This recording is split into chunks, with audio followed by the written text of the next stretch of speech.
Assalamualaikum dan salam Sarawakku sayang. Bersama saya Fidas Matram. Tumpuan berita malam, golongan belia di negeri ini perlu bersedia untuk menguasai teknologi digital bagi menggerakkan dasar ekonomi digital yang sedang Kerajaan Sarawak laksanakan. Ketua Menteri Sarawak Datuk Patinggi Tan Sri Dr. Abang Abdul Rahman Zohari Tun Datuk Abang Openg berkata, penguasaan dalam ekonomi digital penting dalam usaha membawa Sarawak menjadi negeri maju pada tahun 2030.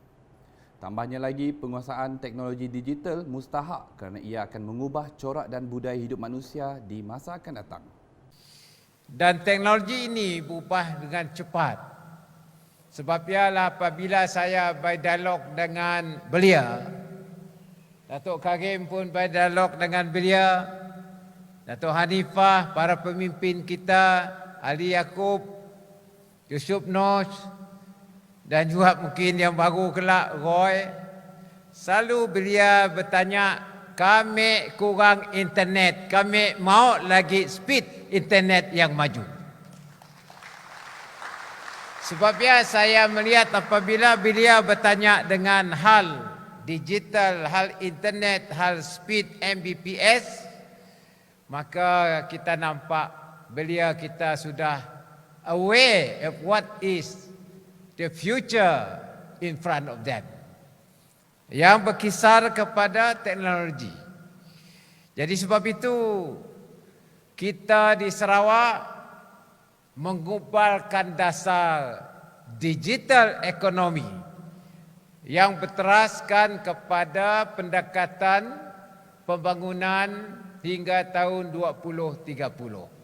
Berucap semasa menyampaikan amanatnya sempena perasmian Jelajah Belia Sarawak at Mukah 2021 pada Jumaat, Ketua Menteri juga menggalakkan penglibatan golongan belia dalam bidang sukan.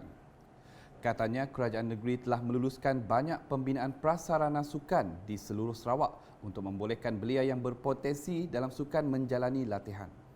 Jadi dalam hal ini kita telah banyak memberikan approval kepada mini sukan, mini stadium di seluruh negeri Sarawak untuk melatih para belia dalam sukan. Kita mesti handal juga sukan tu. Kalau bolehlah kita doakan kita mengeluarkan badminton player untuk Thomas Cup mungkin dari Mukah. Berucap lanjut, Ketua Menteri turut menggalakkan belia di Sarawak mengetengahkan bakat dalam seni persembahan atau performing art di peringkat yang lebih tinggi.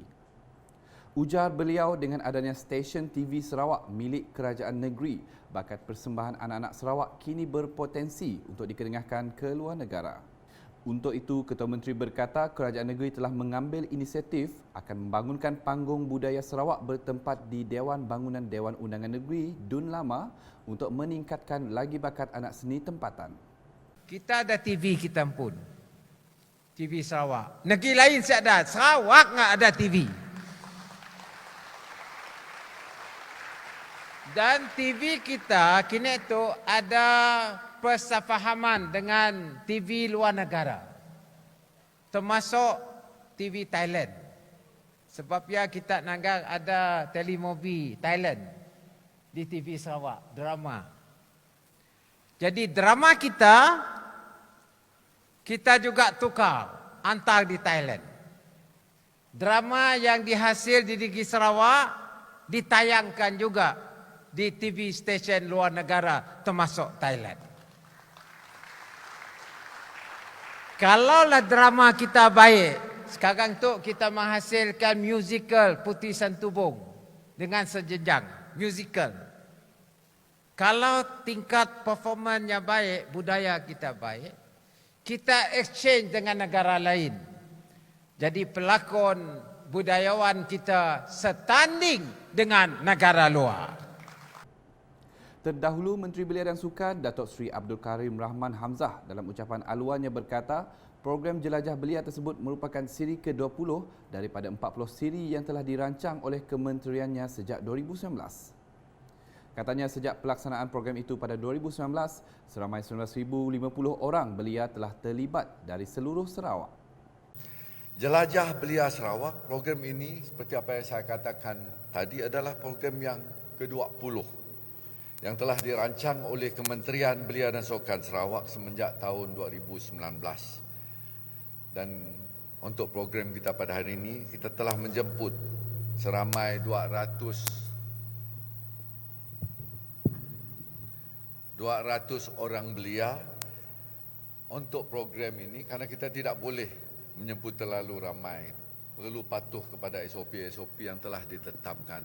Tapi sebelum wabak ini telah melanda negeri kita, program-program awalnya menjangkau ribuan belia-belia yang kita panggil.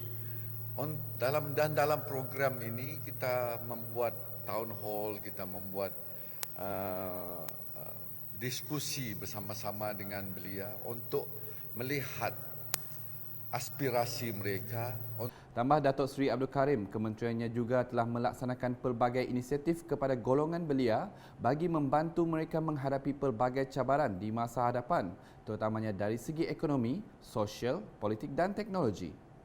Hadir sama Timbalan Menteri di Jabatan Perdana Menteri Hal Ehwal Sabah dan Sarawak merangkap Ahli Parlimen Mukah Datuk Hanifah Hajar Taib, Timbalan Setiausaha Kerajaan Negeri Sarawak Transformasi Sosio-Ekonomi Datuk Seri Muhammad Abu Bakar Mazuki dan Div-Div kenamaan yang lain. Sementara itu, semasa merasmikan Majlis Pemimpin Bersama Rakyat di Kingwood Resort Mukah pada sebelah petang, Ketua Menteri menegaskan Ketua Masyarakat dan Ketua Kaum KMKK perlu mengetahui hala tuju kerajaan.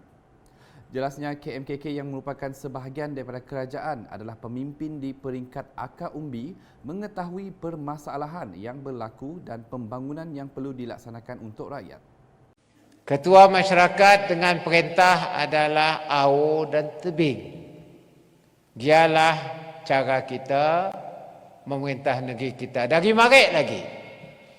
Ia turun-menurun sampailah kita hari itu. Sebab ialah ketua masyarakat mesti tahu dengan hala tuju kerajaan yang ada. Jadi hala tuju itu adalah dasar kita. Dan dasar itu dipola mengambil kira apa yang dikehendaki oleh akar umbi. Ini cara kita dan alhamdulillah kita bersyukur kepada Tuhan kerana pemimpin-pemimpin sebelum ini telah merangka dasar yang mempunyai kesan untuk masa depan. Dalam pada itu bercakap mengenai pembangunan di Mukah, Ketua Menteri memuji transformasi pembangunan di situ dan yakin Mukah akan membangun seperti kawasan lain pada tahun 2030. Saya percaya untuk tahun 2030 kawasan itu akan membangun seperti mana kawasan yang lain. Bahkan kawasan lain melihat Mukah sebagai model. Gedung pun nanggap Mukah. Sama ada sejak gedung, mungkin kita nak bangun, ikutlah macam orang Mukah. Persatuannya begitu baik kali. Dan menerima pembangunan. InsyaAllah gedung pun kedaya juga kelak. Datuk Patinggi Tan Sri Abang Zohari kemudiannya menyerahkan surat hak milik tanah pertanian Seksyen 18 Kanun Tanah Negeri KTN, peringkat kedua inisiatif baharu Tanah Hak Adat Bumiputera NCR kepada wakil penerima dari Dun Telian dan Balingian. Turut disampaikan surat kelulusan skim pembesaran kampung SPK bagi kawasan Baru Oyak dan Senau Fasa 1 kepada wakil penerima. Laporan seterusnya, penduduk di kawasan Dewan Undangan Negeri Dun Kakus yang turun mengundi esok diminta untuk terus mengamalkan prosedur operasi standard SOP yang ditetapkan Kementerian Kesihatan Malaysia KKM.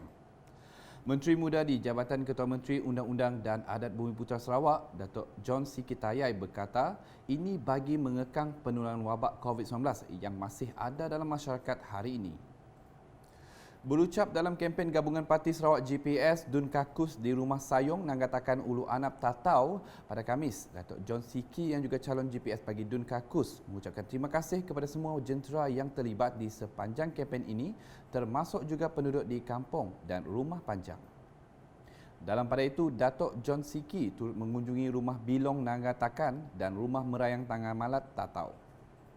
Selanjutnya, calon gabungan Parti Sarawak GPS Dun Tanjung Batu, Johnny Pang Leong Ming terus memperkenalkan manifestonya kepada rakyat bagi meraih sokongan menjelang hari pembuangan undi esok.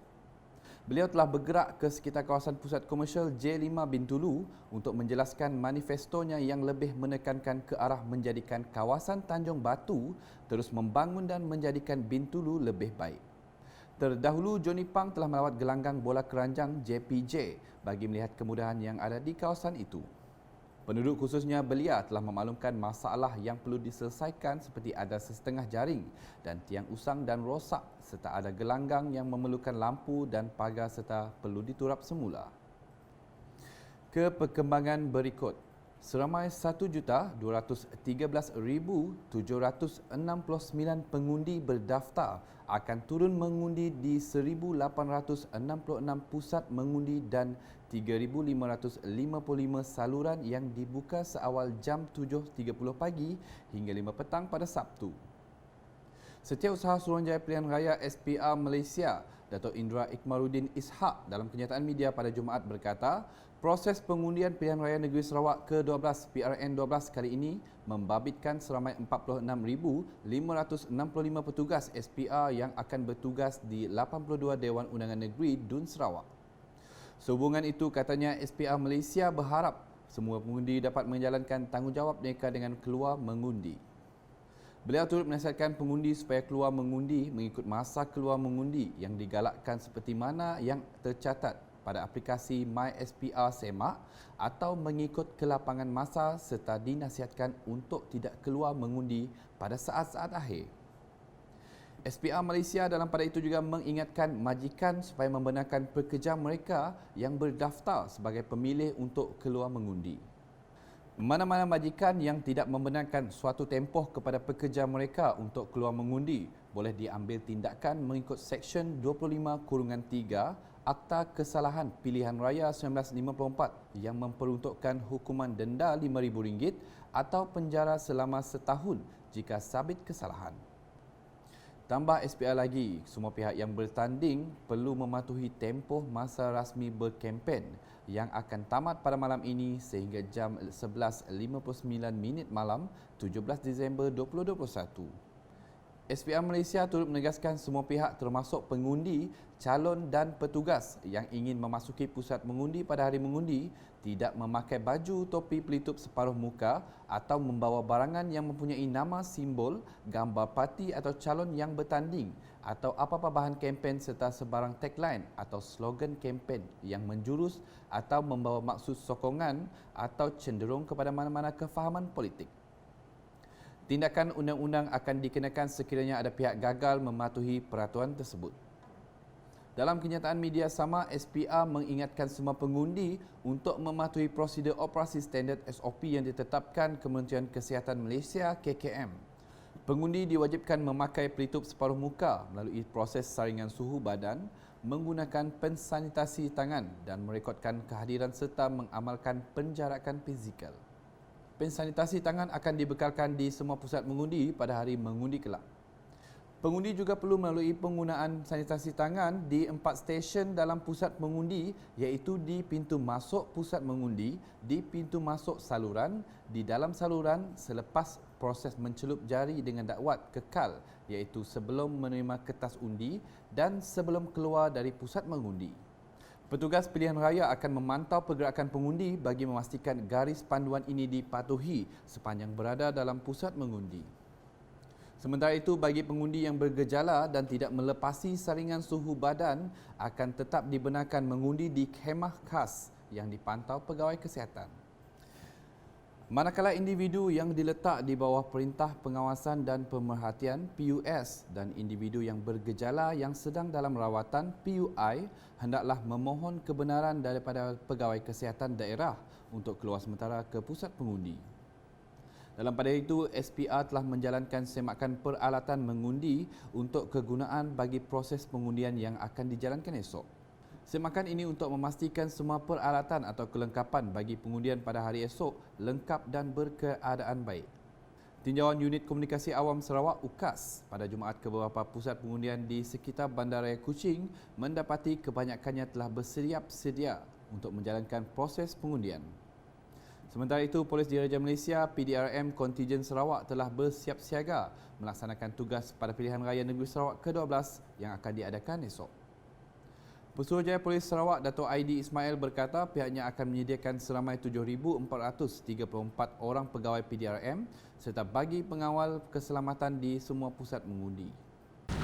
Pihak polis telah menugaskan seramai 7,434 pegawai anggota polis dan sejumlah 3,192 anggota rela yang akan bertugas dari esok hari di semua 1,866 pusat mengundi dan 3,555 saluran di seluruh negeri Sarawak pada hari esok hari. Beliau berkata demikian dalam sidang media OP PRN Dun Sarawak ke-12 di Pusat Media IPK Sarawak pada Jumaat. Jelasnya PDRM Kontijen Sarawak juga telah menubuhkan beberapa pasukan lain untuk memastikan keadaan terkawal. Daripada penugasan ini menubuhkan beberapa pasukan lain iaitu 47 pasukan Opcantas daripada Jawatan Siasatan Jenayah, 109 tim pemantau SOP dan juga pemantauan kepada Akta Kesalahan Pilihan Raya yang ditempatkan di semua daerah di Sarawak. 4 tim pemantau udara yang terdiri daripada pasukan gerakan udara PDRM dan di mana helikopter dan drone telah digunakan untuk membuat pemantauan seluruh negeri Sarawak. 47 unit Light Strike Force ataupun LSF dan juga 4 pasukan PORU ataupun Public Order and Riot Unit. Pasukan-pasukan yang lain seperti tim pencegahan jenayah daerah turut bersiap siaga untuk menjaga tugas pada hari esok. Dalam pada itu, Dato' Aidi memberitahu setakat 16 Disember 2021, sebanyak 3,643 jumlah permohonan permit kempen kepada calon dan parti yang bertanding telah diluluskan, manakala 11 permohonan ditolak atas sebab keselamatan dan disebabkan lokasi ceramah atau kempen yang tidak sesuai.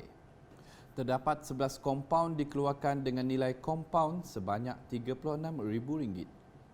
Masih dengan laporan persiapan Pilihan Raya Negeri Sarawak ke-12. Tinjauan UKAS ke pusat mengundi di beberapa kawasan Dewan Undangan Negeri Dun mendapati kerja-kerja persiapan akhir telah dilakukan oleh petugas Suruhanjaya Pilihan Raya SPR bagi memastikan kelancaran proses mengundi mengikut perancangan yang ditetapkan. Tinjauan pertama di pusat mengundi Sekolah Kebangsaan Madrasah Datuk Haji Abdul Kadir Hassan bagi Dewan Undangan Negeri Dun Semariang. Kelihatan para petugas amat menekankan pematuhan prosedur operasi standard SOP dengan memastikan segala kelengkapan alat pelindung diri disediakan bagi mengekang penularan COVID-19. Secara keseluruhan, tiada sebarang permasalahan berlaku dan semua mengambil maklum tugas yang akan digalas sepanjang proses pengundian esok.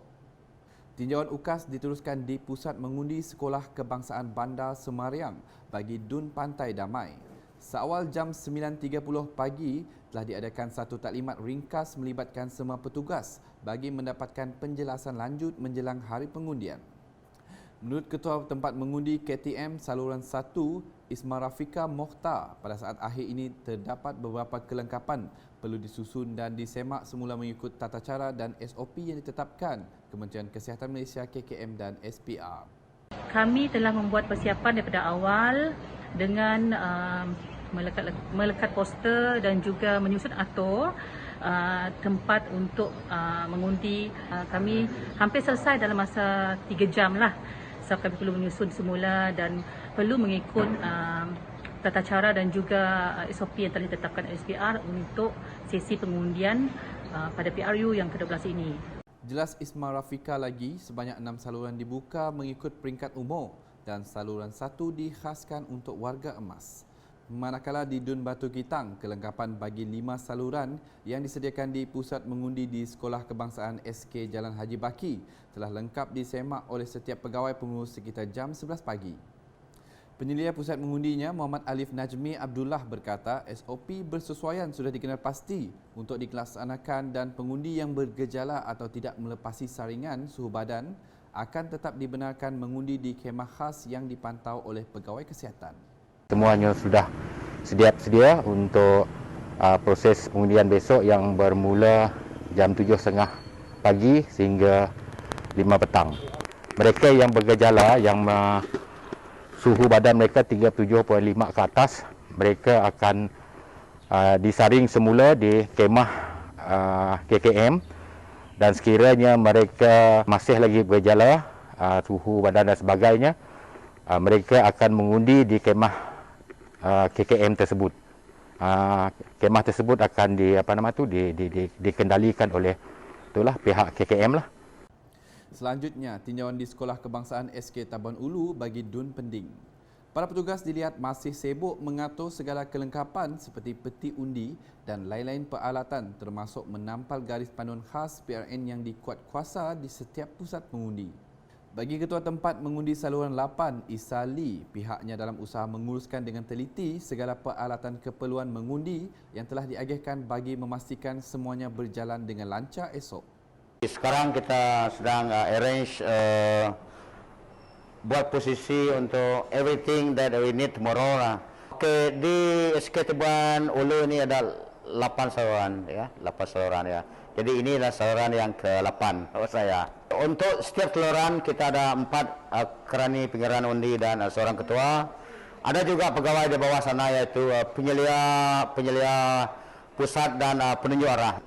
We have to follow the SOP of this COVID-19. Jadi kita melaksanakan tugas-tugas kita berdasarkan SOP termasuk pakai mask ini dan penjarakan semua pukul 8 pagi hingga pukul 5 petang. Untuk makluman bagi setiap pusat mengundi berkenaan, pengundi yang tidak dapat hadir pada masa keluar mengundi ditetapkan atas sebab tertentu masih boleh menunaikan tanggungjawab mereka bermula jam 8 pagi sehingga 5 petang. Selanjutnya, pelbagai bantuan dan sokongan telah disumbangkan oleh kerajaan kepada rakyat ketika pembentangan bajet 2022 yang akan memberi sinar baharu terutama sekali buat pengusaha dan peniaga kecil di Kuching setelah jatuh akibat pandemik COVID-19. Menerusi tinjauan wartawan UKAS, pada peniaga yang ditembual melahirkan harapan besar terhadap calon yang akan menjadi wakil rakyat di Dewan Undangan Negeri Dun Tupong agar dapat membantu golongan tersebut meneruskan operasi perniagaan mereka demi kelangsungan hidup dalam norma baharu. Bagi penjajah jalanan Afiqah Sapawi, pintanya kepada mana-mana calon yang menang di Tupong agar menyediakan tempat yang sesuai dan selesa untuk mereka berniaga. Kami harap calon yang menang untuk PRU kali itu dapat sediakan tempat bagi kami orang yang berniaga tepi jalan, sikit tempat yang sesuai lah. Macam musim hujan macam tu pun susah kami orang nak berjual di kanopi, debah kanopi macam tu tepi jalan. Tempat yang sesuai lah. Yang senang diagak orang yang jadi tumpuan ramai, dapat menolong bisnes makin maju. Calon yang baru pula dapat sediakan kemah yang lebih sesuai bagi kami orang situ, kemah yang baru kah. Seorang lagi penjajah tepi jalan Muhammad Nur Nasrin juga berharap wakil rakyat di Tupong kelak dapat mengubah nasib mereka selepas ini. Kami harap calon yang baru tu dapat mengubahkan peniaga kecil-kecilan seperti kami orang, menyediakan tempat yang sesuai seperti kemah, stol yang lebih bagus lagi daripada untuk sebab pandemik tu pun kita tahu macam ni keadaan kita yang berniaga kecil-kecilan macam tu. Kami harap calon yang baru tu boleh mengubahkan penjual kecil-kecilan seperti kami orang. Dengannya banyak seperti sebelum hujan lebat, nang tahu kemah atau patah, sentiasa bertukar, ialah halangannya. Kami jual stok dah 3 bulan, sebelum tu ada di Melehah juga. Dalam masa 3 bulannya pun banyak dugaan seperti kemah patah katalah. Turut senada pengusaha kedai makan, Masitah Moni yang juga berharap agar nasib para penjajah jalanan dibela dan diberikan bantuan untuk meningkatkan pendapatan mereka sekaligus dapat meningkatkan ekonomi di Sarawak.